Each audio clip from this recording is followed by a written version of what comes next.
ಎಲ್ರಿಗೂ ನಮಸ್ಕಾರ. ನೀವು ನೋಡ್ತಾ ಇದ್ದೀರಾ ಟಿವಿ ವಿಕ್ರಮ. ನಾನು ಮುಮ್ತಾಜ್ ಅಬ್ದುಲ್ ನೆಲಡ್ಕ. ವೀಕ್ಷಕರೇ, ಒಂದು ದೊಡ್ಡ ಪ್ರಶ್ನೆಯನ್ನು ಕೇಳಲೇಬೇಕು. ಭಾರತದಲ್ಲಿ ಮೊದಲ ಬಾರಿಗೆ ಇಷ್ಟು ದೊಡ್ಡ ಮಟ್ಟದಲ್ಲಿ ಎಐ ಇಂಪ್ಯಾಕ್ಟ್ ಸಮ್ಮಿಟ್ ನಡೀತಾ ಇದೆ. 100ಕ್ಕೂ ಹೆಚ್ಚು ದೇಶಗಳು ಇದರಲ್ಲಿ ಭಾಗವಹಿಸ್ತಾ ಇವೆ. ಜಗತ್ತಿನ ದೊಡ್ಡ ದೊಡ್ಡ ಎಐ ತಜ್ಞರಾಗಿರಬಹುದು, ಹಲವಾರು ದೇಶಗಳ ನಾಯಕರಾಗಿರಬಹುದು, ಎಲ್ಲರೂ ಇದರಲ್ಲಿ ಭಾಗಿಯಾಗ್ತಾ ಇದ್ದಾರೆ. ಭಾರತ ಎಐ ಯುಗದಲ್ಲಿ ಯಾವತ್ತೂ ಕೂಡ ಹಿಂದೆ ಬೀಳಬಾರ್ದು ಅನ್ನುವಂಥ ಒಂದು ಸದುದ್ದೇಶದ ಜೊತೆಗೆ ಮೋದಿಜಿ ಸರ್ಕಾರ ಇಂಥ ಒಂದು ಮಹತ್ವದ ಹೆಜ್ಜೆಯನ್ನ ಇಡ್ತಾ ಇದೆ. ಆದ್ರೆ at the same time Congress ನಾಯಕರು ಏನು ಮಾಡ್ತಾ ಇದ್ದಾರೆ? ಪವನ್ ಖೇರಾ ಹೇಳ್ತಾರೆ, the government was so desperate to stage a grand show at the AI summit after its recent embarrassment in parliament that it doubled down on PR management while actual management on the ground continues to be awful. All spectacle, no substance. ಹೆಸರು ದೊಡ್ಡದು, ಕೆಲಸ ಚಿಕ್ಕದು, ಅಂದ್ರೆ ಸಂಪೂರ್ಣವಾಗಿ ಅವ್ಯವಸ್ಥೆ ಇದೆ, ಏನೇನೂ ಸರಿ ಇಲ್ಲ, ಹೆಸರಿಗೆ ಸುಮ್ಮನೆ ಏನೋ ಒಂದು ಮಾಡ್ತಾ ಇದ್ದಾರೆ. ಸುಪ್ರಿಯಾ ಶ್ರೀನಟ ಕೂಡ ಹೇಳ್ತಾರೆ, ಇದು ದೇಶಕ್ಕೆ ದೊಡ್ಡ ನಾಚಿಕೆ, ಮೋದಿಜಿ ಹೈಪ್ಗೋಸ್ಕರ ಮಾಡ್ತಾ ಇರುವಂಥದ್ದು, ಏನೇನೋ ಬರ್ಕೊಳ್ತಾರೆ. ಇನ್ನೂ ಒಂದಷ್ಟು ಕಾಂಗಿ ಗುಲಾಮರು ಬರ್ಕೊಳ್ತಾರೆ, ಇದು ಸಮ್ಮಿಟೇ ಅಲ್ಲ, ದಿಸ್ ಇಸ್ ಶೇಮ್, ಗೀಚ್ತಾ ಇದ್ದಾರೆ. ನಾನು ಕೇಳೋದು, ಇವರಿಗೆ ಭಾರತ ಏನು ಮಾಡಿದ್ರು ತಪ್ಪೇನಾ? ದೇಶ ಮುಂದುವರೆದ್ರು ತಪ್ಪು, ದೇಶ ಹಿಂದೆ ಇದ್ರೂ ತಪ್ಪು. ಹಾಗಾದ್ರೆ ಏನು ಮಾಡಬೇಕು ನಿಮ್ಗಳ ಪ್ರಕಾರ? ಸುಪ್ರಿಯಾ ಶ್ರೀನಾಥ್ ಅವರ ಪ್ರೊಪಗಂಡ ಆಲ್ರೆಡಿ ಫೇಲ್ ಆಗಿದ್ದಾಗಿದೆ. ಚೈನಾದ ಯಾವುದೊಂದು ಅಕೌಂಟ್ ಸ್ಕ್ರೀನ್ ಶಾಟ್ ಅನ್ನು ತೆಗೆದು ಹಾಕಿ ಭಾರತದ ವಿರುದ್ಧ ಅಪಪ್ರಚಾರವನ್ನ ಮಾಡ್ತಾ ಇದ್ದೀರಲ್ವ, ನಾಚಿಕೆ ಆಗಲ್ವಾ ನಿಮಗೆ? ಇದೇ ಹೇಳುತ್ತೆ ನೀವು ಏನು, ನಿಮ್ಗಳ ಮನಸ್ಥಿತಿ ಏನು ಅಂತ.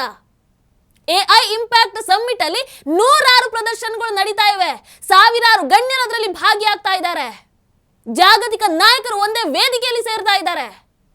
ಆದ್ರೆ ಸುಪ್ರಿಯಾ ಶ್ರೀನಾಥ್ ಆಗಿರ್ಬೋದು, ಕಾಂಗ್ರೆಸ್ನವರಾಗಿರ್ಬೋದು, ಯಾವುದೋ ಒಂದನ್ನ ಹಿಡ್ಕೊಂಡು ಎಳೆದಾಡ್ತಾ ಇದ್ದಾರೆ. ನಾಚಿಕೆ ಆಗಲ್ವಾ ನಿಮಗೆ? ಅದನ್ನೇ ಹಿಡ್ಕೊಂಡು ಸಂಪೂರ್ಣ ಸಮ್ಮಿಟ್ ವಿಫಲ ಅಂತ ಘೋಷಣೆ ಮಾಡೋದಕ್ಕೆ ಪ್ರಯತ್ನವನ್ನ ಮಾಡ್ತಾ ಇದ್ದಾರೆ. ಅದು ಚೈನಾ ಅಕೌಂಟ್ ಇಂದ ತೆಗೆದಂತ ಒಂದು ಸ್ಕ್ರೀನ್ ಶಾಟ್ ಅನ್ನ ಪೋಸ್ಟ್ ಮಾಡಿ ಈ ಆರೋಪವನ್ನ ಮಾಡ್ತಾ ಇರುವಂತದ್ದು. ನೀವು ಇದನ್ನೆಲ್ಲ ಮಾಡಿ ಯಾರನ್ನ ಸಂತೋಷ ಪಡಿಸೋದಕ್ಕೆ ಪ್ರಯತ್ನವನ್ನ ಮಾಡ್ತಾ ಇದ್ದೀರಾ ಅನ್ನೋದು ನಮಗೆ ಚೆನ್ನಾಗಿ ಗೊತ್ತು.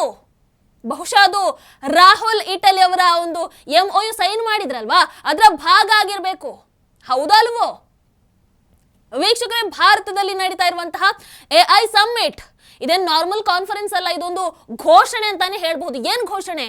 India will not just participate in the AI race, India will lead the AI race.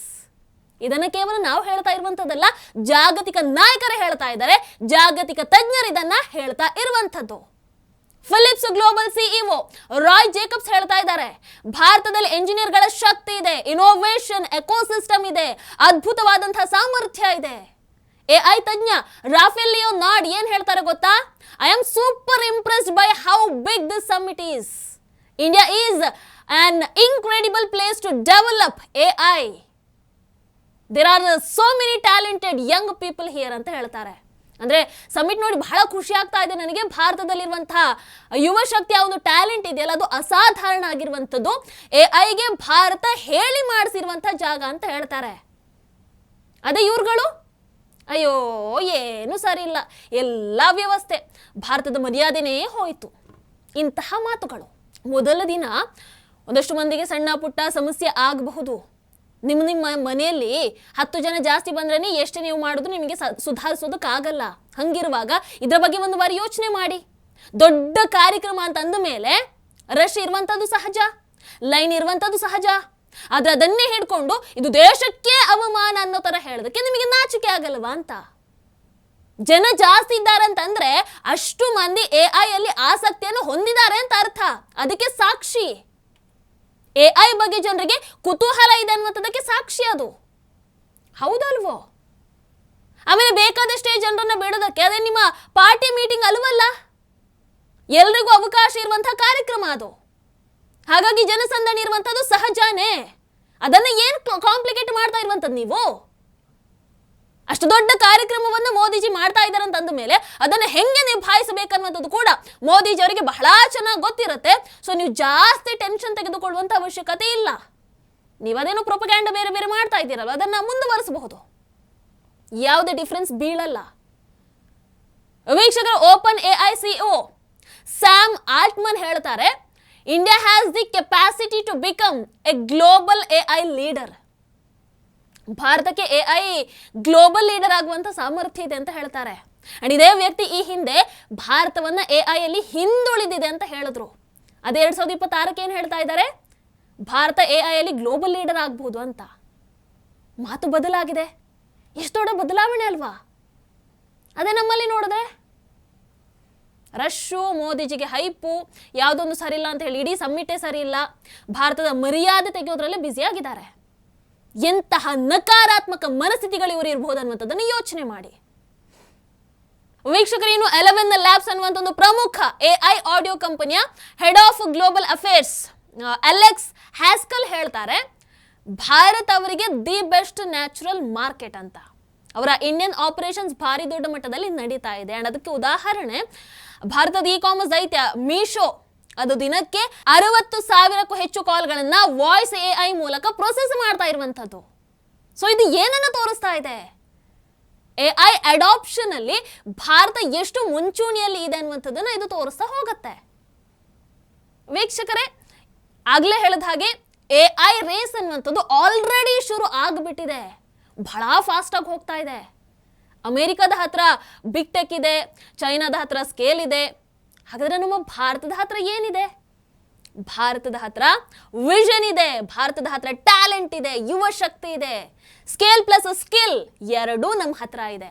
So ಇವತ್ತು ಆರ್ಟಿಫಿಷಿಯಲ್ ಇಂಟೆಲಿಜೆನ್ಸ್ ಲೋಕದಲ್ಲಿ ಒಂದು ಹೊಸ ಕಥೆಯನ್ನ ಬರೆಯಲಾಗ್ತಾ ಇದೆ. ಅಂಡ್ ಆ ಕಥೆಯ ಹೆಸರು ಭಾರತ ಅಂತಂದ್ರೆ ಖಂಡಿತವಾಗ್ಲೂ ತಪ್ಪಾಗಲ್ಲ. ಇಂಡಿಯಾ ವಿಲ್ ಲೀಡ್ AI ಮುಂದಿನ ದಿನಗಳಲ್ಲಿ ಬಹಳ ದೊಡ್ಡ ಶಕ್ತಿ ಆಗುತ್ತೆ.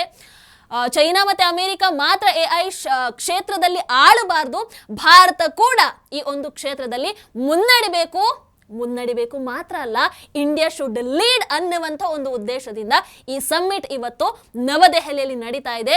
20ಕ್ಕೂ ಹೆಚ್ಚು ರಾಷ್ಟ್ರಾಧ್ಯಕ್ಷರು ಭಾಗಿಯಾಗ್ತಾ ಇದ್ದಾರೆ, 60 ಜಾಗತಿಕ ಸಚಿವರು ಭಾಗಿಯಾಗ್ತಾ ಇದ್ದಾರೆ, 40ಕ್ಕೂ ಹೆಚ್ಚು CEOಗಳು ಭಾಗಿಯಾಗ್ತಾ ಇದ್ದಾರೆ, 500ಕ್ಕೂ ಹೆಚ್ಚು ಜಾಗತಿಕ AI ನಾಯಕರು ಭಾಗಿಯಾಗ್ತಾ ಇದ್ದಾರೆ, 300ಕ್ಕೂ ಹೆಚ್ಚು ಸ್ಟಾಲ್ಗಳು, 600ಕ್ಕೂ ಹೆಚ್ಚು ಹೊಸ AI ತಂತ್ರಜ್ಞಾನಗಳ ಅನಾವರಣ ಆಗಿರಬಹುದು, 2,50,000ಕ್ಕೂ ಹೆಚ್ಚು ವಿಸಿಟರ್ಸ್. ಇದು ನವದೆಹಲಿಯಲ್ಲಿ ನಡೀತಾ ಇರುವಂತಹ ಜಾಗತಿಕ ಗ್ಲೋಬಲ್ AI ಸಮಿಟ್. ಆದರೂ ಕಾಂಗ್ರೆಸ್ ಪಕ್ಷ ಯಾವುದೋ ಒಂದು ಘಟನೆಯನ್ನ ಹಿಡ್ಕೊಂಡು ಇಡೀ ಸಮ್ಮಿಟೇ ಸರಿ ಇಲ್ಲ, ನಾಚಿಕೆ, ಫೇಲು ಅಂತ ತೋರಿಸುವಂತಹ ಪ್ರಯತ್ನವನ್ನ ಮಾಡ್ತಾ ಇದೆ. ಕಾಂಗ್ರೆಸ್ ಭಾರತ ಬೆಳೆಯುವಂಥದ್ದನ್ನ ಯಾವತ್ತೂ ಸಹಿಸಲ್ಲ ಅನ್ನುವಂಥದ್ದಕ್ಕೆ ಇದು ದಿ ಬೆಸ್ಟ್ ಎಕ್ಸಾಂಪಲ್ ಅಂತಂದ್ರೆ ಖಂಡಿತವಾಗ್ಲೂ ತಪ್ಪಾಗಲ್ಲ. ಕೊನೆಯಲ್ಲಿ ನಾನು ಒಂದು ಪ್ರಶ್ನೆಯನ್ನ ಕೇಳಬೇಕು, ದೇಶದ ದೊಡ್ಡ ಸಾಧನೆಗಳನ್ನ ನಾವು ಬೆಂಬಲಿಸಬೇಕು ಒಬ್ಬ ಭಾರತೀಯರಾಗಿ, ಅಥವಾ ಎಲ್ಲೋ ಅಲ್ಲೋ ಇಲ್ಲೋ ಆಗುವಂತ ಒಂದು ಸಣ್ಣ ಪುಟ್ಟ ವಿಚಾರಗಳನ್ನ ದೊಡ್ಡದಾಗಿ ಮಾಡಿ ದೇಶದ ಗೌರವವನ್ನ ಹಾಳು ಮಾಡಬೇಕಾ?